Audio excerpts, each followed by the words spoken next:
வெளிநாட்டு மாணவர் விசா நேர்காணலுக்கு தற்காலிக தடை, அமெரிக்கா அதிரடி நடவடிக்கை.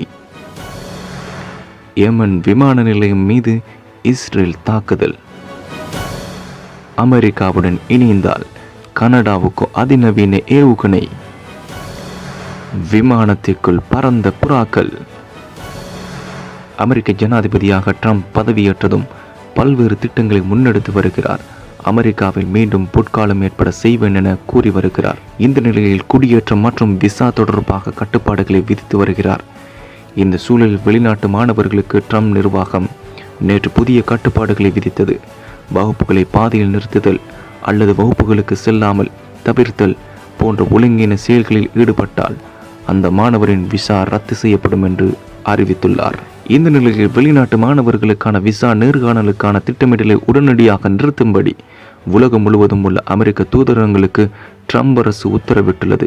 அந்நாட்டின் வெளியுறவுத்துறை அமைச்சகம் பிறப்பித்த உத்தரவில் மறு உத்தரவு வரும் வரை புதிய மாணவர் சேர்க்கை அல்லது மாணவர் பரிமாற்ற விசா வழங்குவது நிறுத்தப்பட வேண்டும் என உத்தரவிடப்பட்டது. விசாவுக்கு விண்ணப்பிப்பவர்களின் சமூக வலைத்தளங்களில் அவர்களின் செயல்பாடுகளை சரிபார்க்கும் முறைமையை விரிவுபடுத்த திட்டமிடப்பட்டுள்ளது. இதன் தொடர்ச்சியாக இந்த நடவடிக்கை எடுக்கப்பட்டுள்ளது என தெரிவிக்கப்பட்டுள்ளது. எனினும் இந்த நடவடிக்கை தற்காலிகம் என்றும் ஏற்கனவே திட்டமிடப்பட்ட விசா நேர்காணல்கள் நடைபெறும் என்றும் தெரிவிக்கப்பட்டுள்ளது. இஸ்ரேல் ஹமாஸ் இடையான போர் ஓராண்டுக்கு மேல் நடைபெற்று வருகிறது. இந்த போரில் 54,000க்கும் மேற்பட்ட உயிரிழந்துள்ளனர்.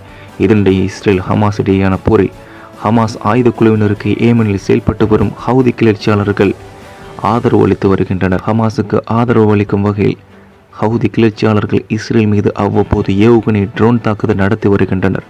இந்த தாக்குதலுக்கு இஸ்ரேல் தக்க பதிலடி கொடுத்து வருகிறது. இதனிடையே இஸ்ரேலை குறிவைத்து ஹவுதி கிளர்ச்சியாளர்கள் நேற்று 7 ஏவுகணைகளை மற்றும் ட்ரோன்கள் மூலம் தாக்குதல் நடத்தினர். இந்த ஏவுகணை ட்ரோன்கள் இஸ்ரேல் வான் பாதுகாப்பு அமைப்பால் நடுவானில் சுட்டு வீழ்த்தப்பட்டுள்ளது. இந்த நிலையில் இந்த தாக்குதலுக்கு பதிலடியாக ஏமனில் ஹவுதி கிளர்ச்சியாளர்கள் கட்டுப்பாட்டில் உள்ள சனா விமான நிலையம் மீது இஸ்ரேல் இன்று அதிரடி தாக்குதல் நடத்தியது. ஏமனில் ஹவுதி கிளர்ச்சியாளர்கள் வசமுள்ள சனா விமான நிலையத்தில் மொத்தம் 4 உள்நாட்டு விமானங்கள் இருந்தன. இதில் 3 விமானங்கள் கடந்த 7ஆம் தேதி இஸ்ரேல் நடத்திய தாக்குதலில் முற்றிலும் அழிக்கப்பட்டன. இஸ்ரேல் இன்று நடத்திய தாக்குதலில் எஞ்சிய ஒரு விமானமும் முற்றிலும் அழிக்கப்பட்டதாக தகவல் வெளியாகியுள்ளது. இந்த தாக்குதலில் உயிரிழப்பு எதுவும் ஏற்பட்டதா என்பது குறித்த விவரம் இதுவரை வெளியாகவில்லை. அமெரிக்காவை பாதுகாக்க 15 லட்சம் கோடி செலவில் அதிநவீன ஏவுகணை பாதுகாப்பு அமைப்பான கோல்டன் டோம் உருவாக்கப்படும் என்று ஜனாதிபதி ட்ரம்ப் தெரிவித்தார்.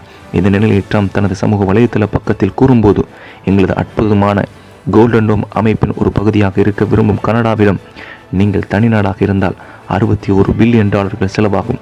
ஆனால் நீங்கள் கனடா எங்கள் நாட்டின் 51வது மாகாணமாக மாறினால் $0 செலவாகும் என்று நான் சொன்னேன். கனடா இன்னும் அதிகாரப்பூர்வமாக மாகாண அந்தஸ்து கோரிக்கைக்கு பதிலளிக்கவில்லை. அமெரிக்காவுடன் இணைந்தால் கனடாவுக்கு கோல்டன் டோம் அமைப்பை இலவசமாக வழங்குவேன் என்றார். கனடாவை அமெரிக்காவுடன் இணைக்க ட்ரம்ப் தொடர்ந்து வலியுறுத்தி வருகிறார்.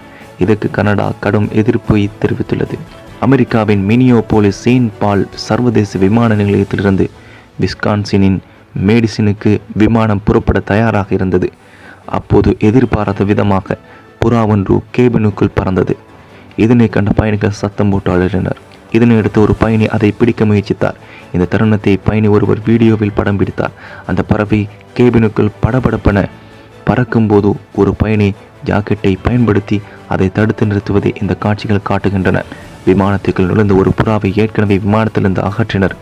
இருப்பினும் விமான ஓடு பாதையை நோக்கி நகர்ந்த போது 2வது புறா தோன்றியதாக கூறப்படுகிறது. இந்த சம்பவத்தால் விமானம் புறப்படுவதில் 56 நிமிடங்கள் தாமதம் ஏற்பட்டது.